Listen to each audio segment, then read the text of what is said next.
energy drink for your mind. 3 electrifying hosts, 3 different perspectives, and inspiring guests every Friday at noon. I'm your host, Sasha Kerbel. I'm your host, Rachelle Henry.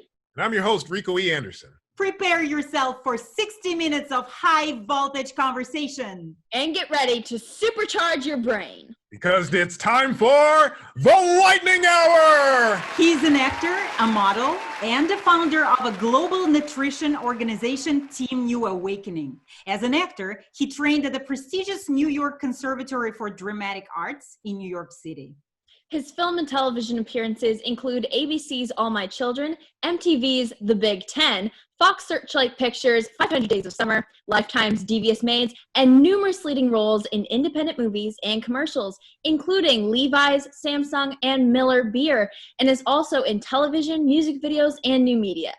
He is also the founder of Chris Connell Productions, writing and producing cinematic-style narrative films. Currently in pre-production is his World War II love story, The Promise, coming soon.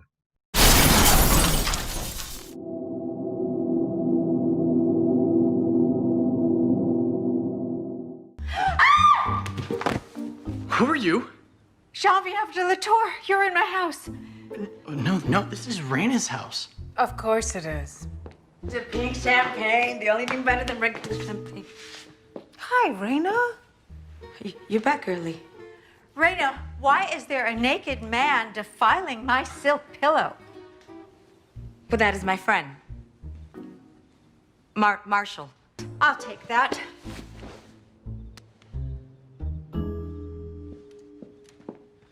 You set me up, didn't you? Yeah, I guess I did. Well, I hope you're happy, because that's it. You're never gonna see me again. That's what you always say. Let's go. I took you to lunch when you first started working here. Yeah, and right after, we went to the hood of your car and had sex. Did we? Yeah. Nice. Look, I'm serious. If you're gonna be in a relationship with me, then do so. Okay, I get it. Okay, good. See you later, babes. I'm your friend. Who's always there for you. All I'm saying is that women come with the same line every time. My heart started to beat fast. My hands began to sweat. I couldn't take my eyes off you. Your curves were so sexy. Your body stood out from the others. There was almost a magical connection between us. Men are genetically programmed to spread their seed to ensure the survival of our species. So the ability for human beings to reason and come to logical conclusions just flies out the window when you see a pair of tits. Exactly. You're disgusting. Buckle up.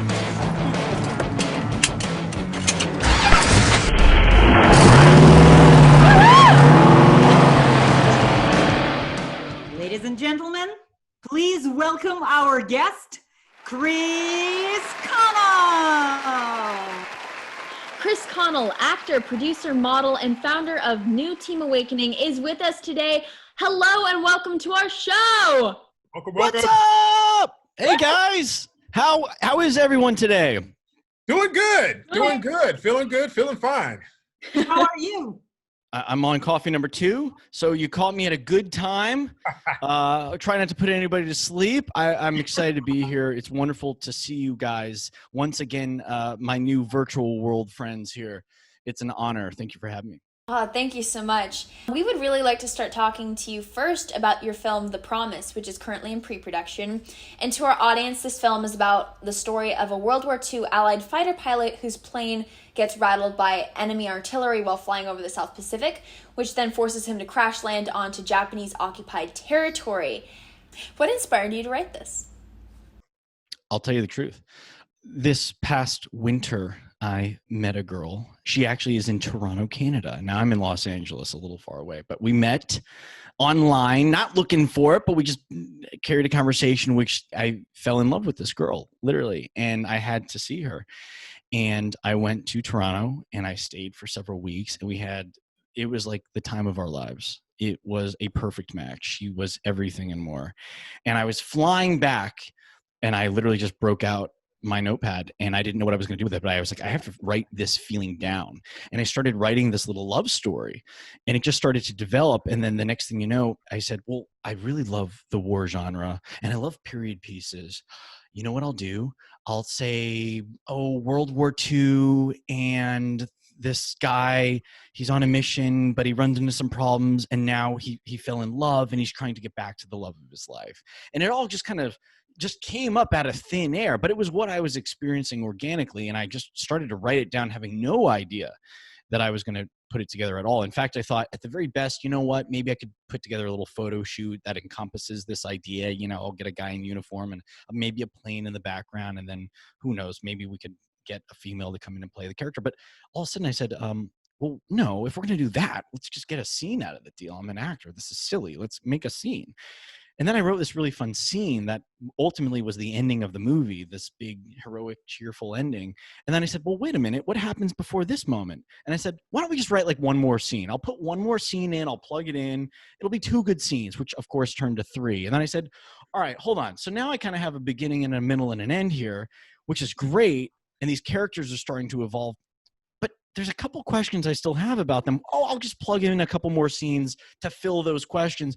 Here we are later, and it's like 15 scenes later, and now we've got a movie on our hands. And it's like, oh my gosh, what in the world am I doing? And yes, it all started and was inspired by my beautiful girlfriend, Jennifer, and my trip to visit her and the moment we fell in love. And I wanted to tell that type of a story. You get what you get here. So that came. I love that. That's so my cute. God, it's so romantic. I love that too. So it originated in the sky, in like 30,000 feet up in the air, and here we are. So it's a story rightfully that takes place about a pilot, and it birthed in the sky itself. So very, very fitting. Creativity is everything, and as creatives, we're always thinking about stuff. And what, like you said, was started as a small thing turned into a big thing. It's what we do. We're creatives. We just create. So. And that's the thing too. And when you're fortunate enough to experience those moments as creatives, you got to roll with it. You can't ask questions or try to compartmentalize the ideas, or you just need to like let it rip. Let it go and take you where it wants to go. Because as on the opposite side of the coin, sometimes you try to make something and you're forcing it. And you're like, oh my gosh, this doesn't make sense. I wanted to make something, but I can't quite think of something that's exciting right now. And so when you do get the moments, you just got to roll. And I did, and I didn't look back. And I think this all really started in the month of February, which also coincidentally was the kickoff to what we all now know as this quarantine that we're all in. So that's really all I've been doing this last, I don't know, what are we on, 6 months or so? I've just been writing this little World War II love story. And I should actually say, not just writing it, but we now are, we're in full pre-production of this movie. We've got a really great team of about 30 people from literally around the world, multiple different countries now involved in this project, which just started with this crazy little idea I had. And here we are, and every day we're growing leaps and bounds, and it's exciting to share where we're headed and now what this has turned into, which is what I would describe it. It's a little film that thinks it's a big film. It thinks it's being directed by Steven Spielberg and put on by Warner Brothers, but nope, it's just me and these little crazy ideas I have and this wonderful team that I'm proud to be a part of now that is in production of the movie. That is so exciting. And, usually those type of films are some of the best films. We know that you've been doing a lot of interviewing and research on things in terms of interviewing World War II veterans, including Sidney Walton about his tour, Go Sidney Go. I'm pretty sure you had some pretty powerful stories from Mr. Walton. He's awesome. So Sidney is a 101-year-old World War II veteran. He was in the Army. And I mean, he was there. He wasn't just like enlisted. He was there, like rocking and rolling and wreaking havoc. I mean, he was there before the start of Pearl Harbor, I believe like 7 months or so before Pearl Harbor even happened. So he wasn't recruited. He put himself in that position by choice. He wanted to serve his country. He wanted to defeat Hitler. And I had the privilege to speak with him and his son, Paul. No Regrets tour that he would go out and give everyone an opportunity to meet a World War II veteran before it's too late. Why did you join the Army? To fight Hitler.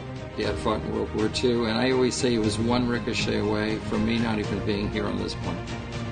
Were you ever afraid? I was afraid many times. You have helped to preserve our freedom. The men and women who served with you and who rose to the occasion, that we are here today. I can't tell you. It's all right. See, he tears up at that. You are my hero, and believe it or not, you are everyone's hero. We're honored to be here with you. Wow. Like the perspective of literally touching what will soon just be a piece of history is the way I really honestly looked at it. You're not going to get that opportunity soon. Like those guys are coming few and far between. And one day I'm going to look back and say, yeah, I was with one of those guys. I was with one of people from the greatest generation. And man, the stories he was sharing was absolutely incredible. So it's great. The whole idea of The Promise is, yeah, we want to tell a really wonderful fictional story about a World War II pilot who gets shot down, and he's got to kind of overcome these grave odds, of course, in the South Pacific and befriend somebody who you wouldn't expect and who helps him, let's say, get home without ruining the ending and to the love of his life. In addition to telling a story that we're excited about, we also do really want to make the world a better place.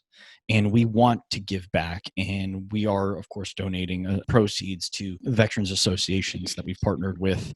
And we want to give a helping hand and bring recognition and a voice to some of these living legends. Because that's who I considered Sidney to be one of. And we certainly want more people like him that we're going to be teaming up with to share that voice. And it should echo on within all of us, because that's what we're here on this wonderful little podcast doing. You know, we are free people in a free society doing really great things, living out our truths because of the sacrifices of people like him, right? And that comes in many different shapes and forms, and all the different people who have helped us collectively be here as a group today.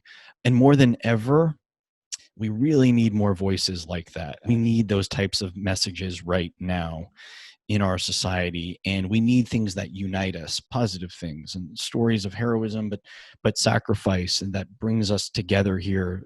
And I was certainly honored to be a part of that. Where can people find or watch these interviews? If you follow The Promise, we've got a really great team that's helping us get our voices out there. And thanks to you guys. ThePromiseTheMovie.com is our official website. We're going to be loading it, of course, to the website. If you follow me on social media or my team, we've got social media, which I can share with you guys at the end here. If anybody who wants to follow us, we'll be loading all of these interviews and the inner workings of the movie and the project itself on all social media platforms. So you'll see it. Now, in fact, we're also going to screen the movie when it's complete. We'll have like a big red carpet event, but we're also going to be screening these interviews with the screening of the movie itself. So come out if you want to come watch our movie. I'm sure we're going to be hosting. I know, Rachelle, you're in the Washington area. I currently am in LA, but I grew up. Oh, you're in LA right now. Okay. Yeah, I know that Seattle. we had ties. I go back and forth to home sometimes. Okay, so that's when the premiere we're happens. going to be screening it in multiple places, and of course, LA being one of them. And you're welcome to come out, and who knows? I even think we might be able to get Sidney and some other really great people out there too. To meet Sidney, he's so professional. Absolutely, and big thanks to, as you know, our mutual friend Alexi, who is wonderful and gracious enough to find Sidney and bring us all together here. So it's been a lot of fun. Shout out to Alexi. Yeah, absolutely. And I would love to meet Sidney. Oh my gosh. Yeah, absolutely. I would love to. And especially, and for me, because I'm coming from the country where World War II is something that every person is carrying in their heart. And I think it will never change. And there in Europe, where it was all happening, and especially like Soviet Union was impacted so much, as we know. And our part of the war was called Great Patriotic War. And every May 9th, we celebrate Victory Day. And that's where all these military parades are coming from, because they started in 1945. And we celebrated on that day because of on that night from May 8th to May 9th, there was this document signed, the German Instrument of Unconditional Surrender in Berlin, that ended World War II in Europe. So we are celebrating. And I remember when I was a child, we would go to the Gorky Park to celebrate this day and to bring carnations and cards to the veterans. And I remember that was also the meeting point for people who lost each other during the World War II. And they were standing there, those veterans and those people from that time, they were standing there with these giant posters with photos, trying to find their friends, their family members. And there were crowds of that. I remember me and my parents and my class, we would always like bring, it's sort of a symbol to give them a carnation. We had like buckets of these carnations to give to them, and sweets and chocolates and everything. And they were coming to our schools all the time and tell us our stories. Then we grew up, and with each year, and then with, as time goes by, we started seeing less and less and less of them. And now you can they are nowhere to be seen anymore. And my dad, I was a late child for my dad, so he would be there. He passed away, but he would be now 103 years old. Can you believe it? With my dad. Wow. So this is especially amazing. Like, for instance, for me to meet someone from the Allies, I never met anyone from who wouldn't be, from the Soviet Union, who would be an ally who helped to end that war. And that would be awesome. It always brings tears in my eyes. Here's what's interesting, right? I'm an actor producer here in Los Angeles. I just wanted to tell a fun story and run around with a gun strapped to me and run through the woods and, play kind of the whole cops and robbers fantasy that little boys live out forever. Apparently I never grew out of it. But when I started putting this project together, I had to do a tremendous amount of research, and I've got an incredible tech team, literally from all over this country, and including Antwerp, Belgium itself, and Seattle, and Chicago, and all my guys over there. Big shout out to our tech team, because you can't just write a World War II film and just wing it. You can't. You just can't. It doesn't allow that. You don't get that privilege to do that. You have to be historically accurate, or you'll just get thrown into the wolves, right? So we had to do a tremendous amount of research, everything from how high are the planes flying to how quickly that it would fall and get shot down, which it does, to where it landed, what was the terrain like, what was the rivers like. There's a scene with a river. We had to research what the rivers were and how fast they flowed, because my character jumps into it at one point. We had to find out what the villagers looked like in that area, the terrain, the surroundings, the climate, everything from what people wore and said and acted, and it just the accuracy that we're going to bring to this project is really exciting. And so in doing so, we had to do a tremendous amount of research, and I have this whole new appreciation for World War II and what these people did and who they were. It's much bigger now than just wanting to tell a big story. I really have had the privilege to pull back so many different layers of what that really was and give myself this education, which is in itself just this double down the excitement of the project. It's just more than you expected to do something like this. Do you know what I'm saying? Mm. And wow, holy moly, I have such an appreciation for what these guys were. And I know I'm going to carry this just through the rest of my life, this experience and what I've been learning in these interviews. I mean, my gosh, how cool is this? It's been a lot of fun. And those stories, just like you just shared, it's the same. I get that same thing. I'm getting more than I expected when I started to do this project.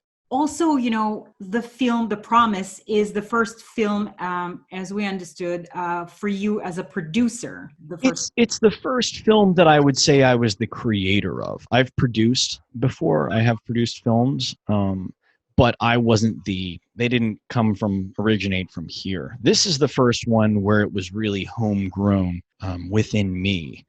I'm more proud of this project than probably anything I've ever done before. And the amount of work that I've put into this, it's a full-time job. I've written that I've also produced and then led a large team behind. So, but man, we're doing great. There's been so many. Filmmaking's tough. You guys know it. I always describe acting and filmmaking as it's like running through a maze that's on fire blindfolded. You know, it's like, you're like, what are we doing? One minute you think you got it all figured out, and then the next minute you're like, nope, I have no idea what I'm doing. We're completely doing this wrong, all screwed up, you know. But I'm lucky enough to be partnered with such great people, and we've had a lot more wins than losses, and so we're really thrilled about where the project's going. So how is it combining like all the roles in one project, especially for you as an actor? How is it like to carry all this weight and act at the same time? It's like being blindfolded in a maze that's on fire. It's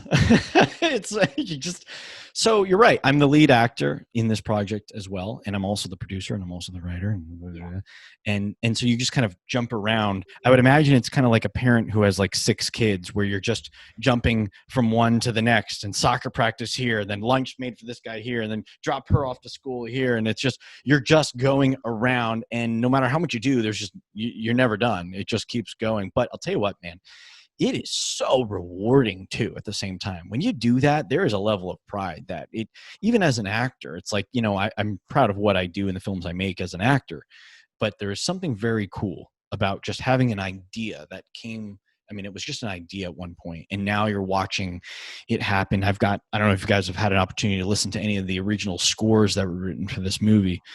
The most beautiful music you've ever heard in any film. Check it out if you haven't. It's just incredible what our composer has put together, Anthony. Anthony Athena? You bet. Yeah. Yes, he's done. Yeah. He's composed for me before. Love him. He is like, I listened to Hans Zimmerman, and then I listened to him, and I'm like, you don't tell a difference with what we have here. So it's just been it's been so cool to just see this idea that now has these posters, and it's got, you know, we're about to shoot a teaser for it, and oh my god, and the score, and then you see the storyline really start to come alive, and it's just like, wow, it's just very cool. It's a lot of fun.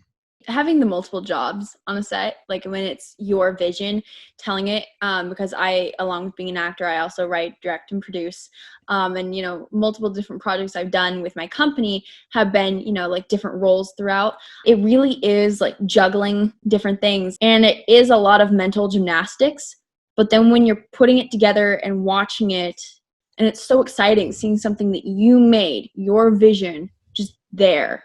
And I'd imagine you guys all feel about the same way with what you're doing here. Like, this is all you guys. It's great, isn't it? It's just, I wouldn't trade it for anything. I love what I do, and I'll work 15 hours a day on it and not even bat an eye, because when you love what you do, you know, you can do anything.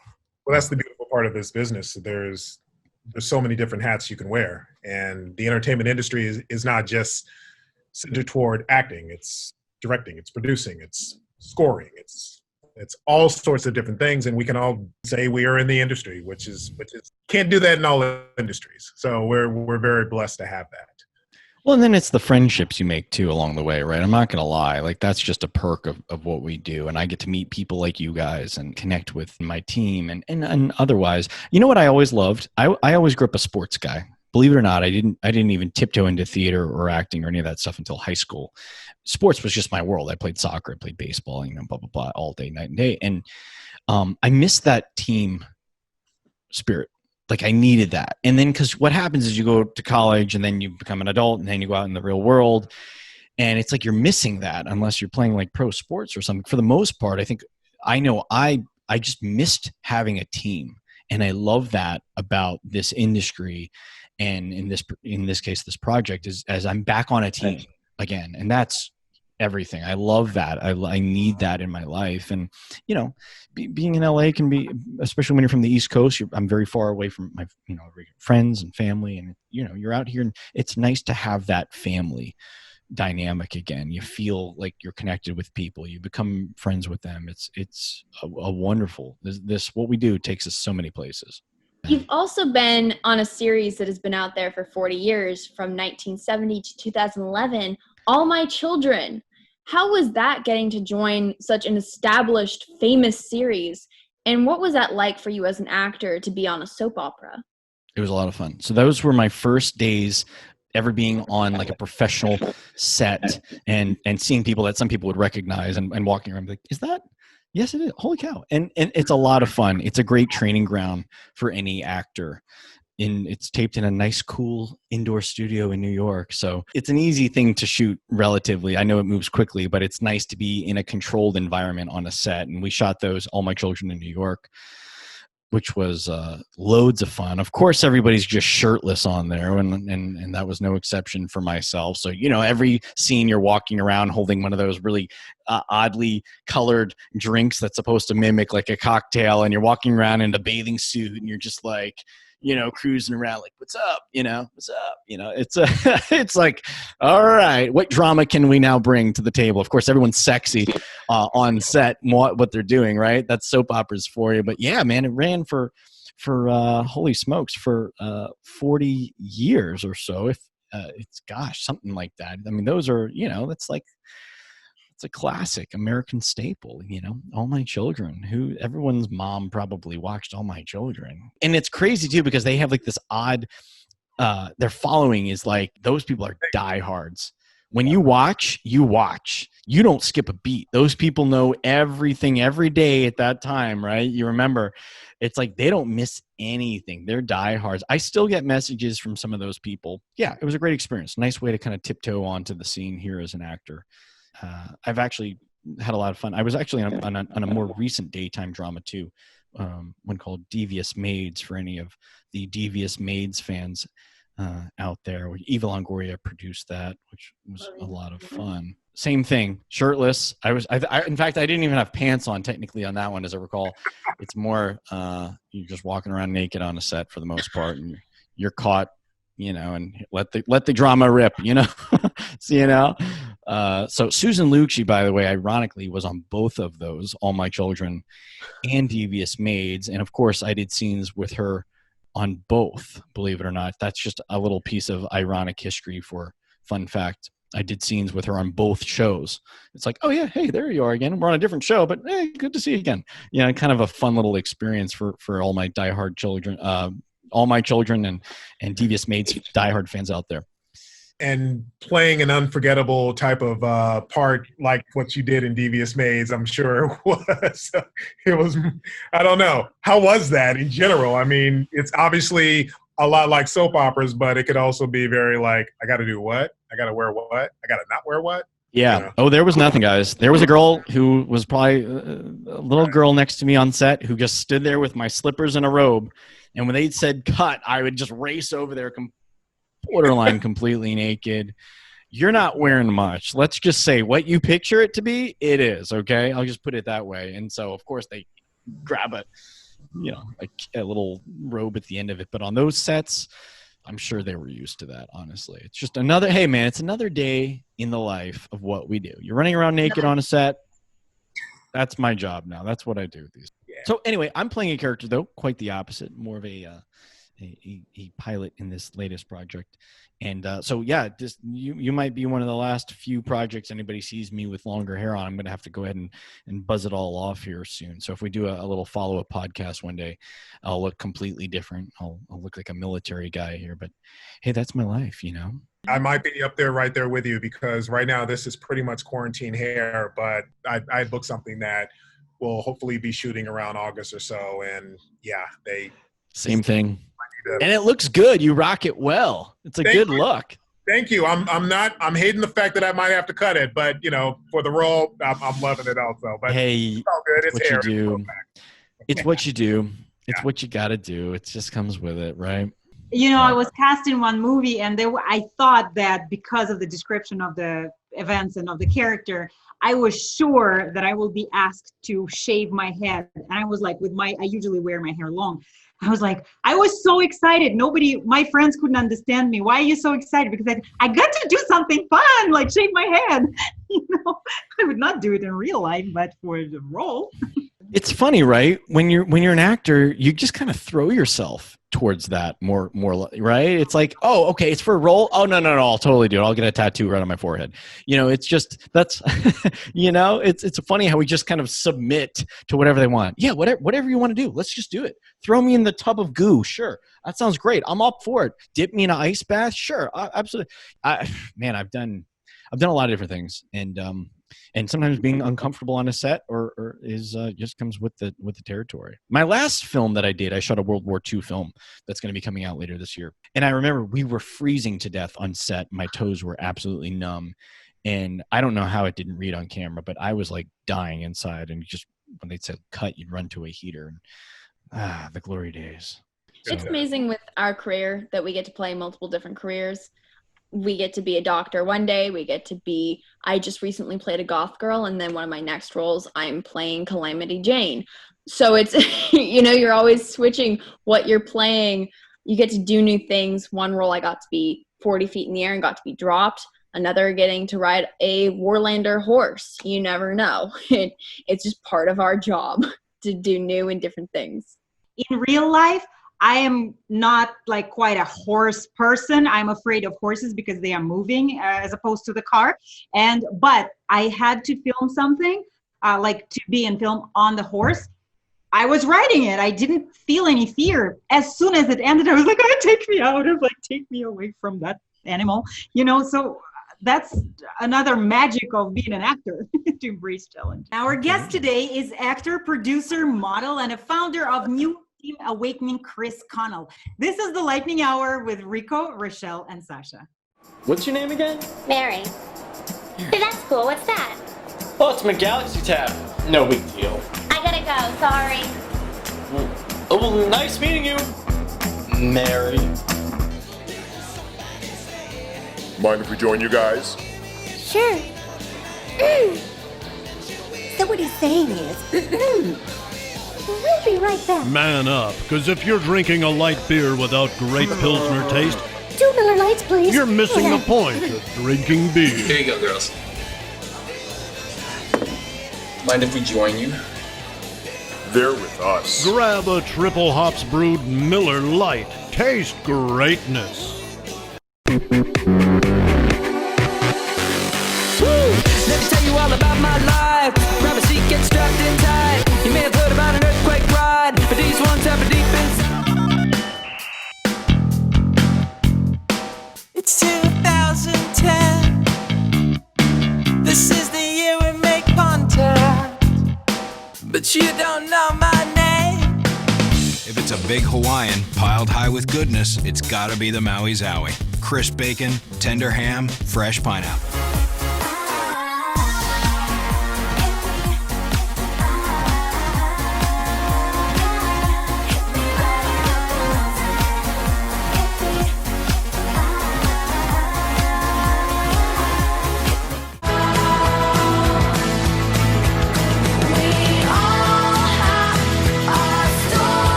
Let's go back a little bit in time. You mentioned that you were a sports guy, that you didn't originally get into acting.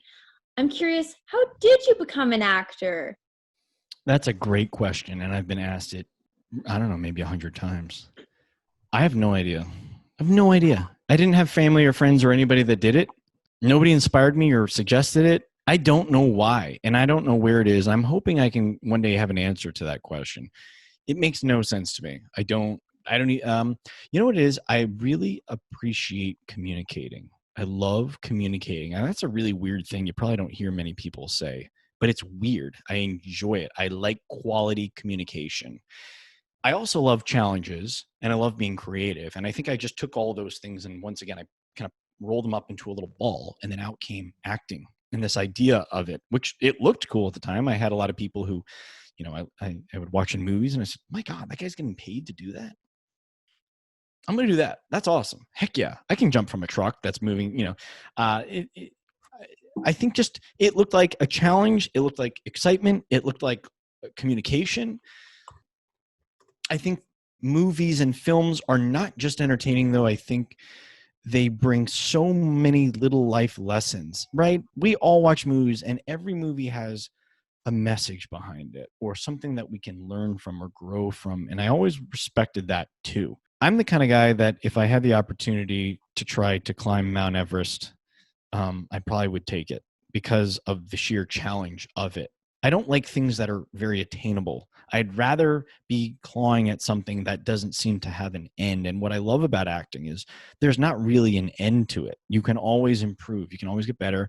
And every time you jump into a new character, it's a completely different one. There's something exciting about not having a limit or a ceiling or an end goal with acting. It seems like it's this beautiful thing to present limitless opportunities. That's attractive to me. It's something I still can't quite figure out, and that's what's intriguing, and that's where I keep going. I need that stimulation, that challenge. And I think acting and performing and communicating and entertaining and what we're doing in filmmaking provide that perfect playing field for me to be able to roll around and get dirty and experience that. I need that type of an arena. If I had done what I consider a lot of people do is, you sign up with a company, you work 9 to 5, Monday through Friday.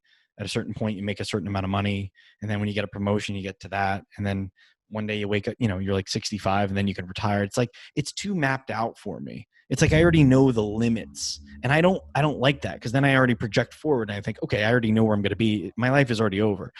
I love the mystery and the unpredictability that comes with being an actor, where again, one year you could be doing this, and then the next year, who knows what could be happening. Your career could skyrocket. You could land that one role, that big break, or you write that one movie that just catapults you into a really cool place. And how could anybody predict that? That's crazy cool to me. I love what I'm doing. If you asked me a year ago, would I have started a production company and be producing a movie, a World War II movie that I wrote with a team of what is already 30 people behind me, and we're all going to be freaking gunning it? I would have said, that's crazy. I can't do that. That's impossible. There's no way. And here I am today. And it's just like one of these things that you'd never know what's around the corner for you, which just kind of would lead me to my next point, which is for anybody who's listening out there that is an actor or an entertainer of any kind, or even just an entrepreneur, to give yourself the gift of creating your own opportunities. As an actor, I think it's natural that we kind of come into this game thinking, I got to get the right agent, and then if they get me the right auditions, and then I go and act, and if I'm good, then maybe they'll consider me for giving me an opportunity to show them what I got. And I remember doing that for a long time, but the problem is you're just putting so much of your destiny in other people's hands. And that's something else I don't care for. I needed to create my own opportunities and to be able to gift myself the confidence to go forward and just write something and not know all the answers, but to just commit and be brave and see it through. And I can promise you that that was the best gift I've ever given myself as a industry, as a professional in this really great medium that we're all in. So what you guys are doing, and Rachelle and I'm sure the rest of you guys are, give that to yourself. Say yes. Start writing. Don't know all the answers. Just commit. And it's so incredible where it can take you. And I'm just privileged enough to have been able to see that through. And here I am today. It's the most exciting thing I've been a part of. I think there's a lot to be said about taking the reins and taking control of your own career and going those places that you may be afraid to go. So yeah, I mean, very well said, very well put. It's a great message to creatives everywhere, especially people starting out. We're not really taught about the other side in terms of, like you were saying, creating your own work and just being very diligent on that end. So it's a great piece of advice. You co-hosted MTV's The Big Ten. How was that experience? It's just what you'd think it is. In Manhattan, in New York City, right in the heart of Times Square, where MTV is. There's a show, and of course, who doesn't remember back in the day? This was a long time ago. Remember you guys would get home from school, and it was always like TRL, or like the top 10 video countdown coming at you live from Times Square. It's Chris Connell. You kind of like bring that whole. We all watch these top 10 countdowns, and of course, they dared to put a microphone in my hand and put me in the middle of Times Square, and sure enough, I rocked and rolled some fun episodes with them for that too. So it's just another little like a little fun, wacky little bridge that kind of, for whatever intensive purposes, kind of hey, I'm on in front of a camera, okay, I'll do it, that's fine, I can do that. And of course, MTV's fun. It's like, it's just another little, hosting's fun. It's all about personality. And so sure, when those opportunities came to me, I'd say yes. And with that, of course, even I said TRL. I was all on TRL, for those who remember, on a few occasions too, which is just another little silly fun thing to do. But that's, again, it just shows you where this takes you. One day you get a phone call and some producer at MTV, can you be on TRL? Rihanna's going to be on tomorrow. Do you mind doing a little thing with her? Yeah, put her on.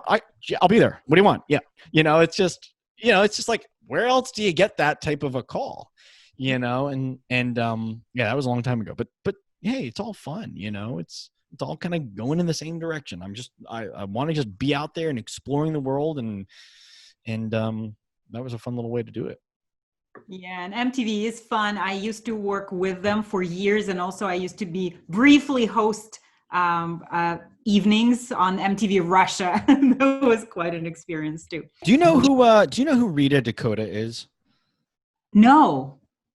She's a Russian, like a pop artist. She's really cool. We have a music video coming out. She's a pretty well-known name in that side of the world. And we have a music video coming out later in this month, which I'll share with you guys. It's super cool.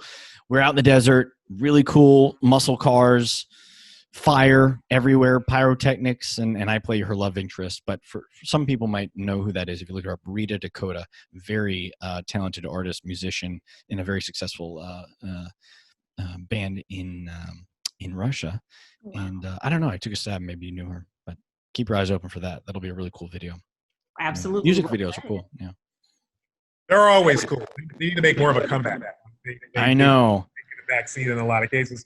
Back then, that was a big deal, especially those shows like TRL and just all that afternoon hip, young energy. It was a great time. I remember those episodes. And do you guys remember Road Rules in the real world?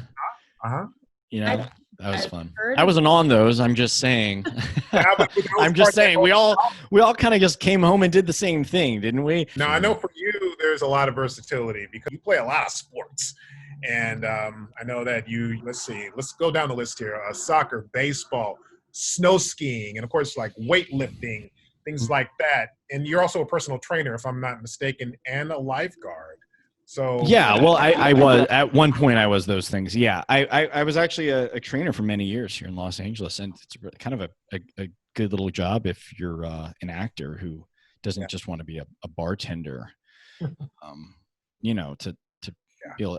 fun. I try to take care of myself, and so why not get paid to show other people how to do it? So yeah, it was a good little gig. It kind of coasted me through. I don't do it now, but it served its purpose when it did. So right. Yeah, why not? You got to find the time to make it all happen if that's what you love to do. Sounds like that's what you do. 100%. Yeah. I mean, if you're going back into the how did I get here questions, sure. I was just a kid who played soccer and baseball and lifeguarded at one point and had a normal childhood in North Carolina. And, I did the whole thing that any kid, I had a very quintessential all-American lifestyle. I did the whole thing with the neighborhood kids after school. You play baseball in the backyard and, there's, I had just a very, I loved growing up. I loved what I did. And whatever. I just kind of followed this dream. That's the one thing that I did though, right? So I didn't just do what everybody around me was doing in North Carolina. I didn't go and work for Bank of America or something like that. I just was willing to think outside the box. And I remember one time in in high school, you know, we're all getting ready for college, right? And so everyone's like putting on, there's this board and you put a little pin next to where you were going to school. You know, it was fun in the classroom. And of course, everybody put all their pins all over North Carolina, NC State, Chapel Hill, you know, Charlotte, whatever. And then I'm here, I put my little pin this in the heart of New York City, like way on the other side of the map. And people were like, you know, where are you going to school? And I was like, the New York, you know, Conservative of Dramatic Arts. And they're like, well, what are you going to do with that? I'm going to be an actor. And there was, you just kind of see like the whole, like, okay, that's weird. Sure. You know, and I understand why, but, and so, yeah, I went to school in New York and then came out to Los Angeles like 12 years ago. I always knew film was going to be it. I never, the theater was fine and dancing was never my thing and singing was never my thing, but I loved the intimacy of like what a camera can do when you can really just see their eyes. And I love this part of it. I love the subtlety of it. And that's how I always knew film was going to be the one for me. I always knew that. You're also a model along with acting. Now that alone is kind of a gym membership in and of itself because you constantly have to stay in shape and, you know, look ready for the roles. So what is the world of modeling like for you and how does it differ from acting? It doesn't. Same stuff. It's just still images versus moving images. That's the thing. That's how The Promise was originally supposed to be, just be a photo shoot. I used to produce photo shoots that were often time period photo shoots. Wow. If anybody who's ever seen any of my images, you'll notice there's like a lot of old school imagery. And I used to produce those. I actually wrote those photo shoots and then I would gather a team, put together. And I just thought at a certain point when I was writing The Promise, it was just supposed to be another really pretty photo shoot. And then I just said, well, gosh, darn it, we're already here. Why not just get a camera behind us? And then it enveloped there. But to answer your question, it's all the same thing.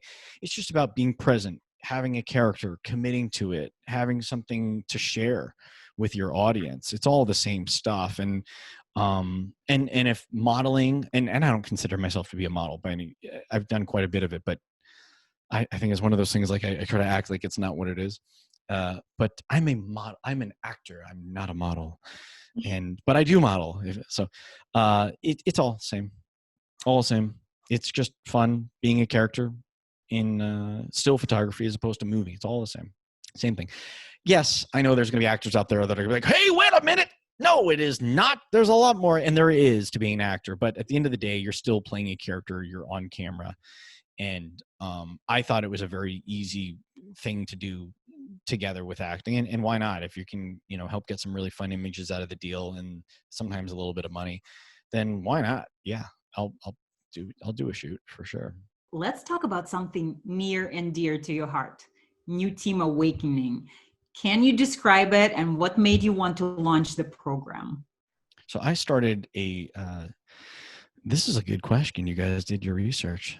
I started it's a health and wellness group, and I called it Team New Awakening to try to give people that idea that you could, if you give yourself the opportunity to be more and to open your eyes to what's possible. And so that's what the New Awakening represented. And yeah, it was a really wonderful group of people that still, by the way, is out there today. They might even hear this podcast. And I'm not as hands-on and involved with it at the moment. I got so busy as a producer and an actor.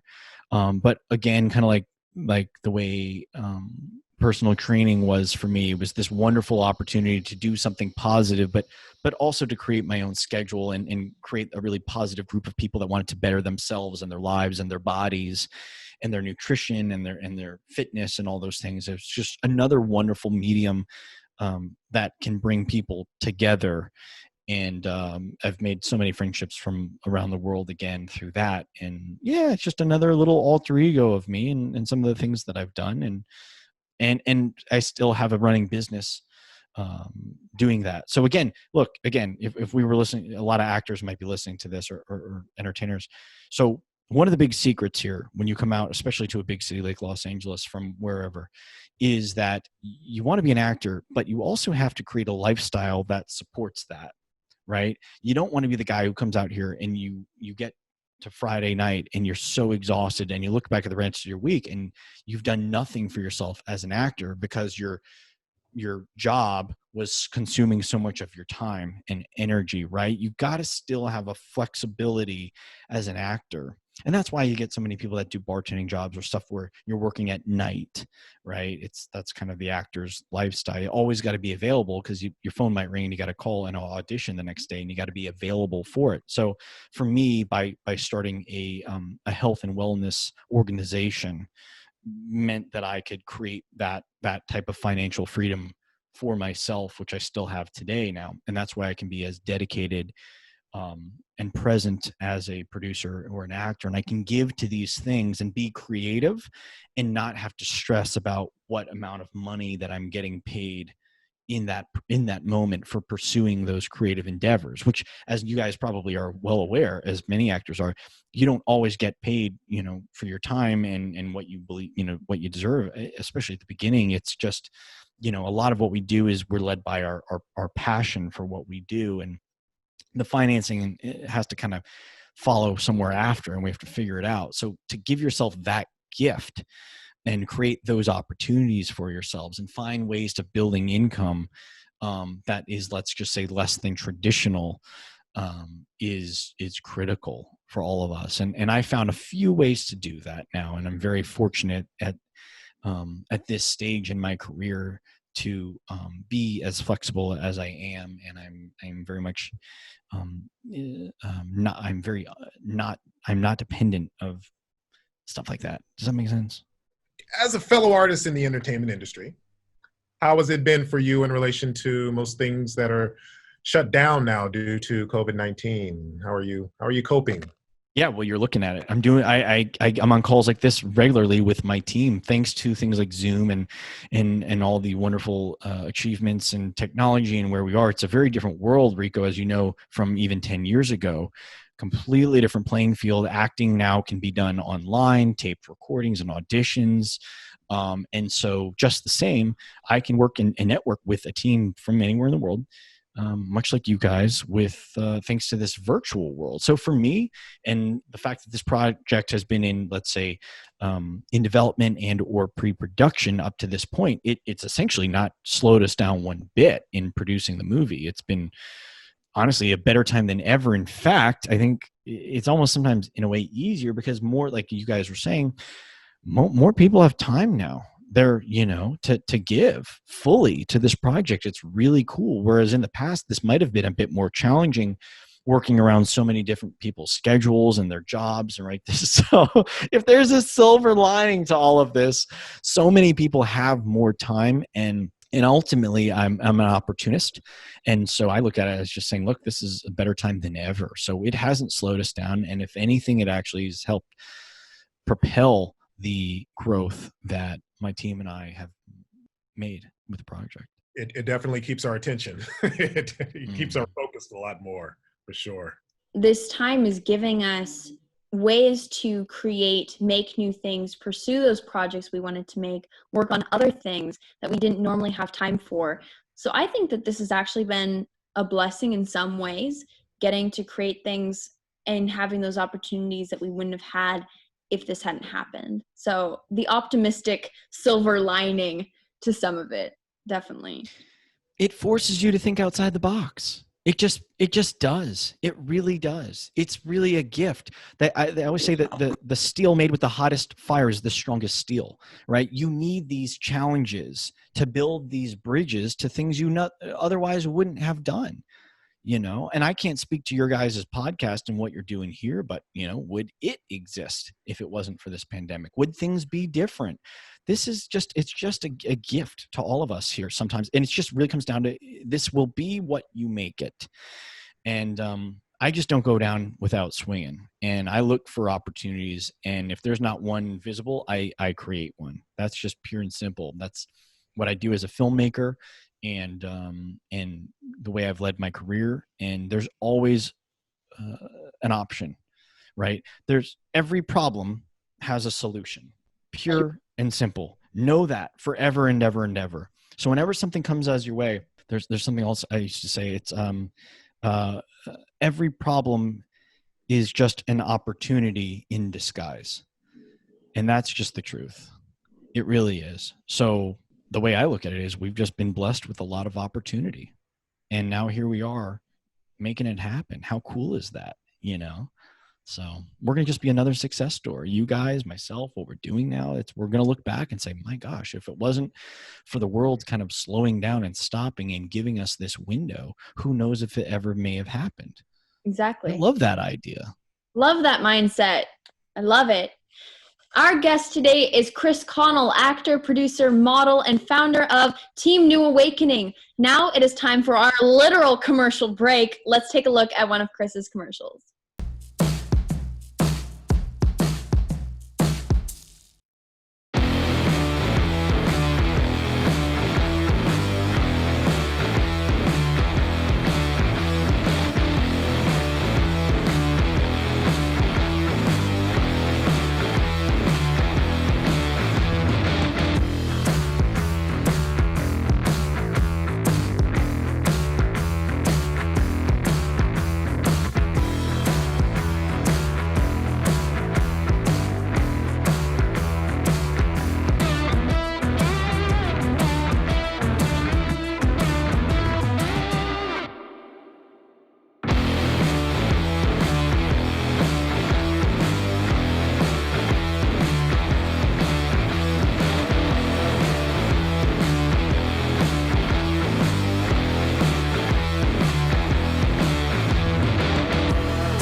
It's time for the lightning round, where we ask our guest 3 difficult questions. Are you ready for those, Chris?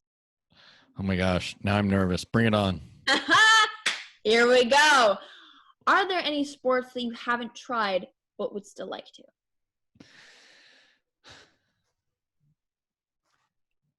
Hockey. It's the coolest sport in all the land. I love it. I love watching it. I've never done it. It's scared me. The idea of being on a little sheet of ice with thin little metal blades underneath me terrifies me. And then some guy coming after me and squishing me into a wall. They don't have teeth. It freaks me out, but I'm intrigued. I want to do it, but I'm scared. What do I do? Do it.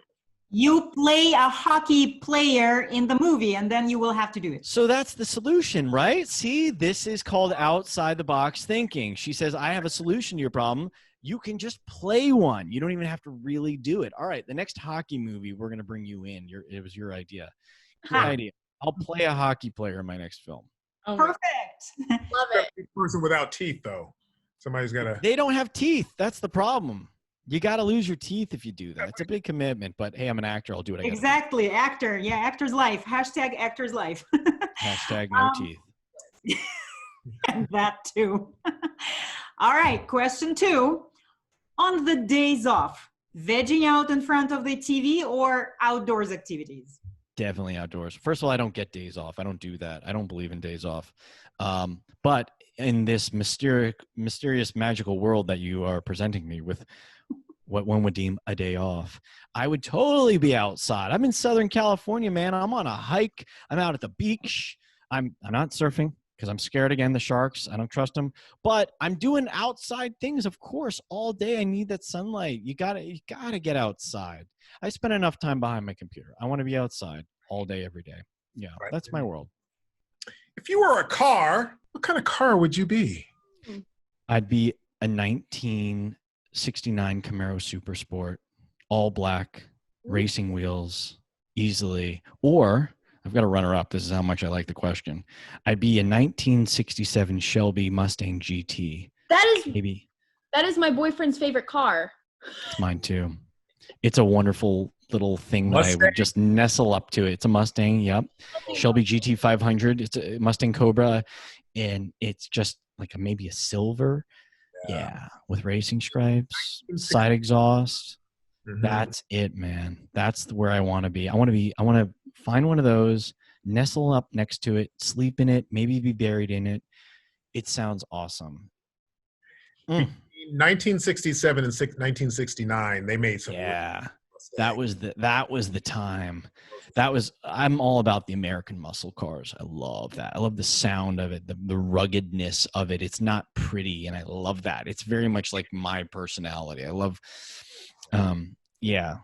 I want it to just be, I want you to really feel alive when you're behind the wheels of one of those. So for anybody out there who wants to send me some gifts and or cast me in a movie where I am playing a character behind the wheel of one of those, I'm right here, baby. Actually, I've done that. Actually, I played for Ford Mustang. Actually, I say that now, and I actually was cast in one of those roles. So that was a lot of fun. Yeah, an old Mustang actually. American Muscle all the way. Chris Connell, actor, producer, model, and founder of Team New Awakening Global Nutrition Program, was with us today on the Lightning Hour. Please tell us where we can find you on social media. Yeah. I'd love to hear from everybody. It's just Chris, CHRISW, Connell, which is CONNELL. That's just Facebook, Instagram, you name it. I got everything. So find me there. Drop me a line, say hi. Love to meet everybody. Well, Chris, we hope to meet you in person sooner than later. And hey, man, we'll go hiking, we'll tackle surfing, and check out some Mustangs together. Maybe we'll take our Mustang to go play hockey, and after that, we'll lose a few teeth. We'll go surfing with the sharks. I'll let you do that part, and then we'll come back. And sounds like a day for me. And shoot a movie. And shoot a movie, of course.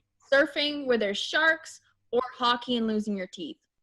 I just need to be more adventurous. Maybe that's what I've learned from this recording. And a horse for me too.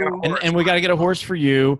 This is going to be like a weird little video game. It's going to be like Lord of the Rings. There's going to be a guy who comes up in a Mustang, a girl riding a horse, some guys, random hockey players in it, and then somebody else is going to be surfing, and there's going to be a shark in the background, and we're going to put us all together like the most odd squad that we're getting ready to go battle some villains. It's like video game characters. It's going to be a blast. Sign me up for that day. I think it's done in the style of a soap opera. Yes, we have that. Now, see, we've got the workings of a really exciting project, I think, on our hands here. We just developed something. And I think you created the name of it, The Odd Squad.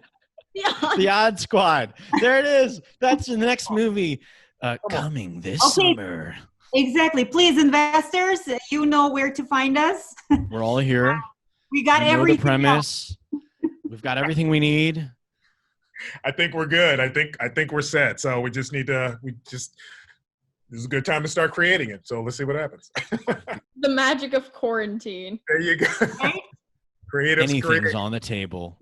Day 145 of the quarantine. They started losing their minds. No one knew what they were talking about, and they thought all their ideas were good. Coming this summer. Get ready for complete, total madness. The Odd Squad.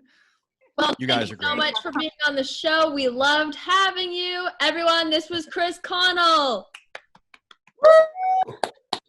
Great talking to you, buddy. Thank you so much for your insight. Thank you for just your words of wisdom and your positivity, man. It's wonderful to get, wonderful to hear, especially in these days and times. And yeah, thank you so much for joining us. I appreciate you, man. Rico, thank you so much. Sasha, great to finally meet you as well. And Rachelle, you're wonderful. Thank you guys so much. This has been a blast.